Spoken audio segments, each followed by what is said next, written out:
Coming to question number 3 now, it says the figure below shows the cross section of a wall made of 3 layers. The layer thicknesses being L1 and L2 that is equal to 0.7 L1 and L3 that is equal to 0.35 L1. The thermal conductivities are K1 and K2 being 0.9 K1 and K2 being 0.9 K1 and K3 being 0.8 K1. So basically we are given L1 and L2 and L3, then we are given in terms of L1, and similarly we are given K2 and K3 again in terms of K1. After that we have said that the temperatures at the left and the right sides of the wall are TH is equal to 30 degrees Celsius, that is the hotter temperature being 30 degrees Celsius and the cooler temperature TC being 15 degrees Celsius respectively. So, and we are given that thermal conduction is steady. A part it is asked that what is the temperature difference delta T2 across the layer 2, that is between the left and right sides of the layer, and if K2 were given to be 1.1 K1. Secondly, it is asked would the rate at which the energy is conducted through the wall be greater than, less than or same as previously, and the third part what would be the value of delta T2. Basically हम लोगों को इसमें एक broad cross section of a wall दिया हुआ है जिसमें 3 अलग अलग लेयर्स है. So this is basically composition of a slab. तो देखते हैं इसको कैसे सॉल्व करेंगे. तो क्वेश्चन में गिवन है हमें ये सब कुछ ऐसा कुछ इसका डायग्राम है जहाँ पे L1, L2, L3 एक पूरा स्लैब कॉम्पोजिट स्लैब का क्वेश्चन है. ये हायर टेम्परेचर है 30 डिग्री सेल्सियस और लोअर टेम्परेचर है -15 डिग्री सेल्सियस. राइट. तो सबसे पहले हमें निकालना है कि डेल्टा T2 की वैल्यू क्या है. डेल्टा T2 मतलब इस सेकंड स्लैब के अक्रॉस जो टेम्परेचर डिफरेंस है उसकी वैल्यू क्या है. ठीक है. तो सबसे पहले हम बोलेंगे कि क्योंकि ये एक स्टेडी स्टेट का क्वेश्चन है, क्वेश्चन में गिवन है ये स्टेडी स्टेट है. स्टेडी स्टेट का मतलब है कि जितनी एनर्जी यहाँ से ये एब्जॉर्ब करेगी उतनी ही एनर्जी यहाँ से ये ट्रांसफ़र करेगी, फिर उतनी ही एनर्जी यहाँ से ट्रांसफ़र होगी और उतनी ही एनर्जी आगे ट्रांसफ़र होगी. कहने का मतलब ये है कि ये मटेरियल कुछ एब्जॉर्ब नहीं करेगा, सिर्फ डायरेक्टली ट्रांसफ़र करेगा. जितनी एनर्जी आई है उतनी ही एनर्जी गई. ठीक है. तो मैं बोलूँगी कि टोटल जो एनर्जी इस पूरे वॉल के अक्रॉस गई है, कॉम्पोजिट स्लैब के अक्रॉस गई है, वो टोटल एनर्जी जितनी ट्रांसफ़र हुई है वो सेम उतनी ही एनर्जी ट्रांसफ़र हुई है इंडिविजुअल स्लैब से. तो इंडिविजुअल स्लैब में अगर हम इस क्योंकि हमें T2 second slab second layer की का टेम्परेचर डिफरेंस निकालना है. Exactly. तो हम इसके लिए बीच वाले लेयर को कंसीडर करेंगे. तो हम बोलेंगे कि rate of heat transfer across the entire wall, मतलब power across the entire wall will be equals to power across layer 2. Right. ठीक है. तो इसका मतलब ये होगा कि वॉल के अक्रॉस क्या होगा, TH minus TC upon L into area. ये जो ये वाला एरिया है इसको मैंने अज्यूम कर लिया कि ये ए है जो सबके लिए कांस्टेंट है, upon L by L1 by K1 plus L2 by K2 plus L3 by K3. This is equals to power across the layer 2 which is equals to change in temperature across layer 2 upon L2 by K2. Correct. अब मुझे सब कुछ given, मुझे TH given है, मुझे TC given है. TH is equals to 30 degree Celsius, TC is equals to -15 degree Celsius. Area, अच्छा sorry यहाँ पे भी एरिया आएगा, एरिया का टर्म आएगा बट वो कैंसिल हो जाएगा तो उसका सेंस नहीं, तो मतलब उसका नहीं पता, कोई बात नहीं, कैंसिल हो गया.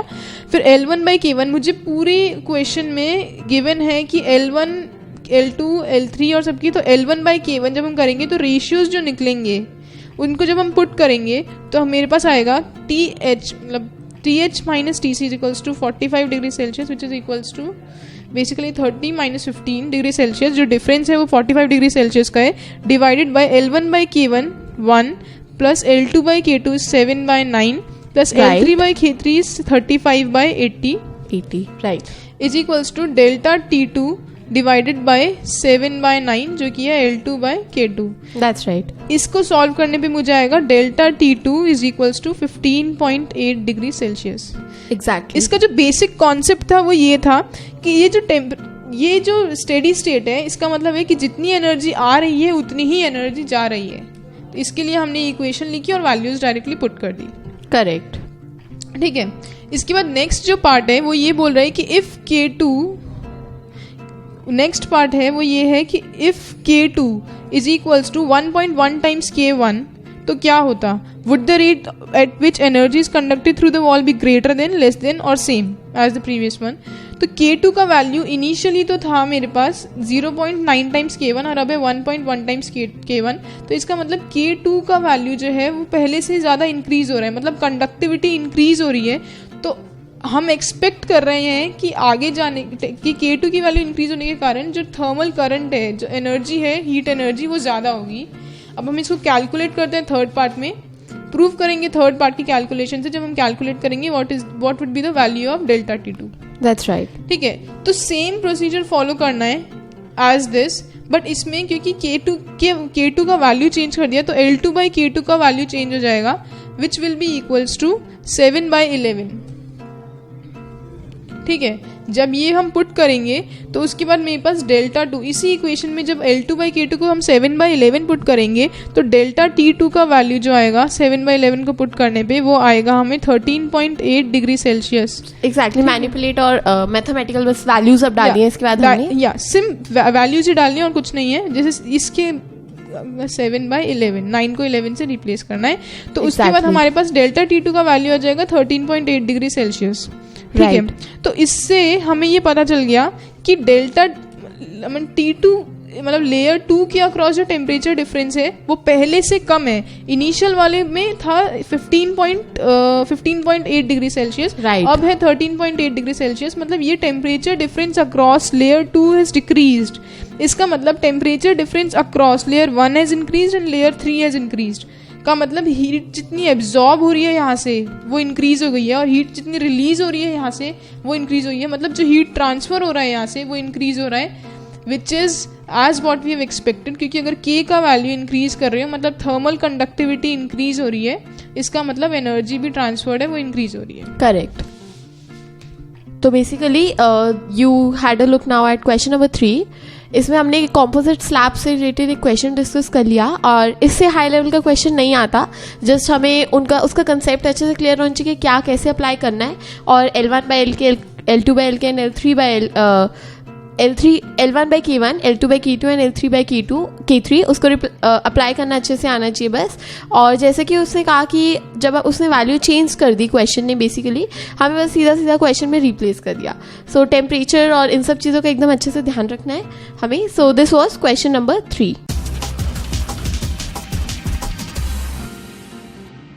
This is a wall consisting of 4 layers with thermal conductivities being K1 is equal to 0.06 watt per meter Kelvin, K3 being 0.040 watt per meter Kelvin, K4 being 0.12 watt per meter Kelvin, and K2 is not known. The layer thicknesses are L1 is equal to 1.5 centimeter, L3 is equal to 2.8 centimeter, and L4 is equal to 3.5 centimeter. Again, L2 is not known. The known temperatures are T1 is equal to 30 degrees Celsius, T12 is equal to 25 degrees Celsius, and T4 is equal to 10 degrees Celsius. Energy transfer, we have said that through the wall is steady. So what is the interface? Temperature 34. तो इस question में सबसे पहले तो diagram बनाते हैं. Diagram ऐसा है कि मेरे पास 4 स्लैब्स हैं जिसमें कि टेम्परेचर T1, इसका इंटरफेस का T12, इसका है T23, इसका है T34 and this is like T4. ठीक है, और इसका मटेरियल का K1, K2, K3 and K4 conductivity है. ठीक है, ये लेंथ है L1, ये लेंथ है L2, ये लेंथ है L3 और ये वाली लेंथ है L4 जो कि गिवन है. ठीक है, अब मुझे निकालना है व्हाट इज T34. ठीक है, तो सबसे पहले मैं ये बोलती हूँ कि रेट ऑफ कंडक्शन, देखो ये स्टेडी स्टेट है. स्टेडी स्टेट का मतलब होता है कि rate of conduction through all the layers are equal. हाँ, तो rate of conduction through all the layers are equal. इसका मतलब rate of conduction through layer 2 is equals to rate of conduction through layer 4. Right. ठीक है, तो इसके across rate of conduction जो होगा वही इसी के अक्रॉस रेट ऑफ कंडक्शन होगा. क्यों हम ये कह सकते हैं? इसलिए क्योंकि ये स्टेडी स्टेट है. That's right.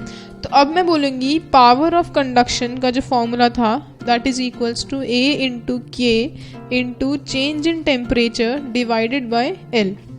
ठीक है, तो अब मैं बोलूँगी कि applying it for layer 2 and layer 4 we get कि power conducted divided by area is equals to K1 into T1 minus T12 divided by L1 which is equals to K4 into T34 minus T4 divided by L4.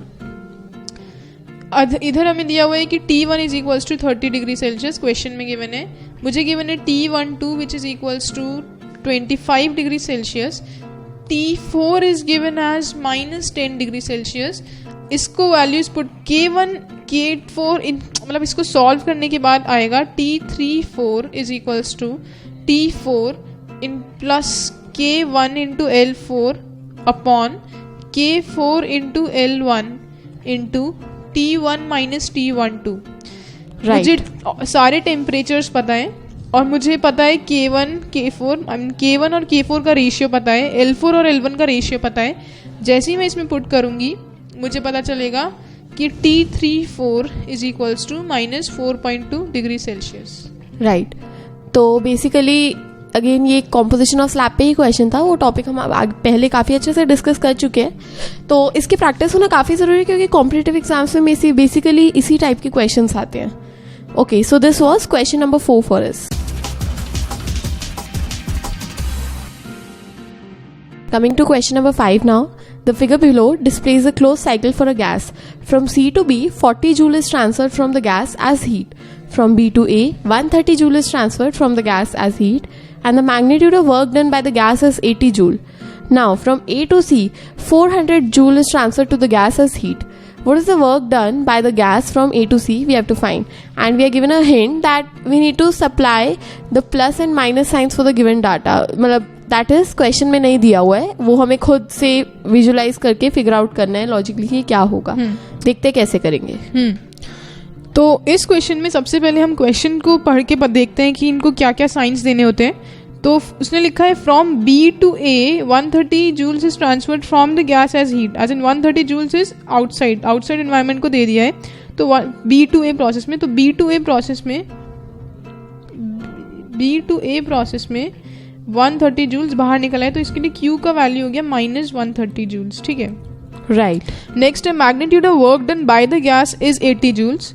इसी process में magnitude of work done is equals to 80, but work done will be negative because B से लेके A में आ रहे हैं, तो compression हो रहा है, तो work done for this process will be equals to minus 80 joules. That's right. उसके बाद है from A to C 400 joules is transferred to the gas as heat, as in इसके अंदर आ रही है, सिस्टम के अंदर एनर्जी आ रही है, तो Q का value is equals to plus 400.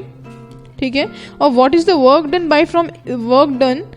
Bye the gas from A to C, तो वर्क डन निकालना है, वो हमें भी निकालना है. ठीक है, तो सबसे पहले हम एनालाइज करते हैं इस क्वेश्चन को. तो हम डिफरेंट प्रोसेसेस को कंसिडर करेंगे. सबसे पहले हम C टू B वाले प्रोसेस को, जो कि ये वाला था, उसको कंसिडर करेंगे. That's right. ऐसे क्वेश्चन में हमें स्टेप वाइज चलना पड़ता है और स्टेप वाइज हर पार्ट को एनालाइज करके फिर देखते हैं कि क्या आंसर आया. हाँ, ठीक है. तो इस पूरे प्रोसेस में जो C टू B वाला प्रोसेस है, इसमें ओके क्वेश्चन में गिवन है कि 40 joules is transferred from the gas as heat. From C to B 40 joules is transferred from the gas, मतलब इसके लिए Q का वैल्यू हो गया माइनस 40 जूल्स. तो C टू B वाले प्रोसेस में मुझे गिवन है कि Q is equals to minus 40. मुझे पता है कि work done is equals to 0 because volume is equals to constant. और फिर Q is equals to W plus delta E internal energy. This implies delta E is equals to Q minus W which is equals to Q which is equals to minus of 40 joules. That's right. तो मुझे ये पता चल गया for a process C to B. Exactly. अब मैं consider करूंगी process from B to A. B to A वाले प्रोसेस में मुझे गिवन है कि Q is equals to minus 130. So Q is equals to minus 130 joules. मुझे गिवन है work done is equals to minus 80 joules, जो ये है. और अब मुझे पता चल गया इससे कि ये इंटरनल का चेंज जो होगा that will be equals to Q minus W which will be equals to minus 130 minus of minus 80 which will be equals to minus 50. That's right. ठीक है, अब हम नेक्स्ट प्रोसेस पे जाते हैं जो है प्रोसेस फ्रॉम ए टू सी, जो है ये वाला प्रोसेस। अब इस प्रोसेस में हम बोलेंगे कि मुझे गिवन है कि Q इज इक्वल्स टू +400, जो हमने सबसे पहले एनालाइज कर लिया था, ये वाला। ओके ठीक है, फिर मुझे work done from A to C निकालना है। ठीक है, और मुझे इसके लिए delta E for process A to C निकालना पड़ेगा, जब मैं work done from A to C निकाल सकती हूँ। ठीक है, अब मुझे ये पता है कि this is a cycle. Cycle के लिए total change in internal energy, total जो चेंज होगा that will be equals to 0. This implies change in internal energy from process B to A plus change in internal energy for process A to C plus change in internal energy from process C to B will be equals to 0. Exactly हमने basically net energy तीनों states के लिए add कर दी।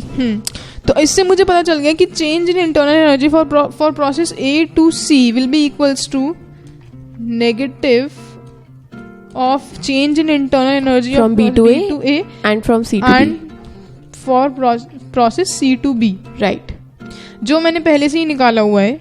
तो इसके लिए मुझे पता चल जाएगा कि minus of B to A की एनर्जी जो होगी B, वो होगी minus of -50 minus of delta E from C to B, that is -40. This is equals to +90 right, joules, which is change in energy for process A to C. ये मुझे पता चल गया +90 है। मुझे ये पता है, मुझे वर्क निकालने के लिए Q is equals to W plus change in energy from A to C. that is the Putting first the law values- of thermodynamics. Yeah, first law of thermodynamics के अकॉर्डिंगली ये। तो this is 400, this is 90, तो मुझे पता चल जाएगा this is 310 joules. right, basically so this was our answer. और generally you'll see कि most of the questions में first law of thermodynamics he use होता है, जस्ट इन डिफरेंट फॉर्म्स। कई बार हम कार्नोट इंजन से ज्वाइन कर देते हैं और कई बार नॉर्मल ग्राफ से, और हमें ग्राफ रीड करना बहुत इसमें अच्छे से आना चाहिए कि प्रोसेस कहाँ से कहाँ जा रहा है और क्या हो रहा है। So this was question number 5. So here comes question number 6. It goes like, the following reaction takes place at a total pressure of 20 bar and the reaction being N2O4 is in equilibrium with 2NO2. Now we are given that delta G naught F for N2O4 is 100 kilojoule and delta G naught F for NO2 is 50 kilojoule. Now we have to find the Gibbs free energy and the direction of reaction when 5 moles each of N2O4 and NO2 are present in the reaction vessel. So how are we going to proceed with this question? Yeah. So let's see what has been given to us in the question. We know that the reaction, this particular reaction is taking place. N2O4 in the gaseous form is in equilibrium with 2NO2 in the gaseous form. I'm given that at a certain instant of time, 5 moles each of N2O4 and NO2 are present in the reaction vessel, and the total pressure is 20 bar. I need to find out delta G of the reaction and the direction in which the reaction will proceed. Okay, the general expression for delta G is delta G naught plus 2.303 RT log Q.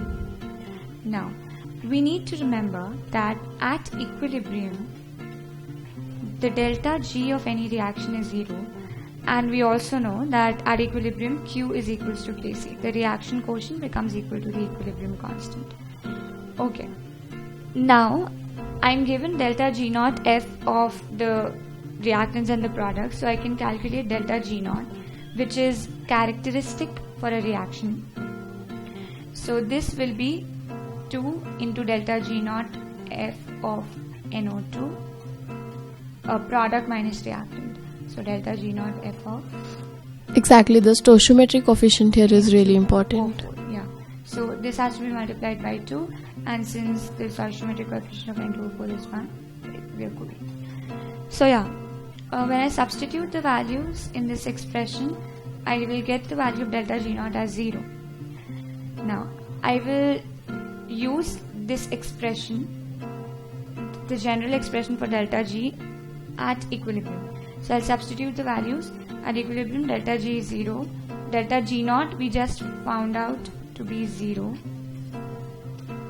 plus 2.303 RT log of Kp. Okay.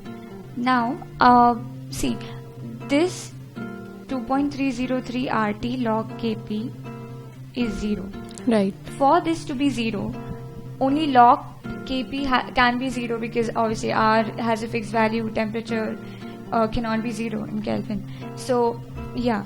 So, Right. log Kp is 0. So, we get Kp as 1. Basic log property. Log of 1 is 0. So, I obtain Kp as 1. Now, I need to find out the delta G of the reaction at any instant of time. So, I know delta G naught. I know R, I know T. I need to find out Q. Okay, so for that, I know that the total moles are 10. So I can find out the mole fractions of N2O4 and NO2. Mole fractions will be 5 upon 10, which is 0.5. Similarly, for NO2 also, it will be 0.5. Exactly. So the total pressure I know is 20 bar. So I can find the partial pressures. Yeah. What is the partial pressure of N2O4? The mole fraction multiplied by the total pressure, Right. which is 10 bar. Similarly, for NO2 also, it will be 10 bar. So I can find out the reaction quotient, which will be partial pressure of NO2 square upon partial pressure of N2O4.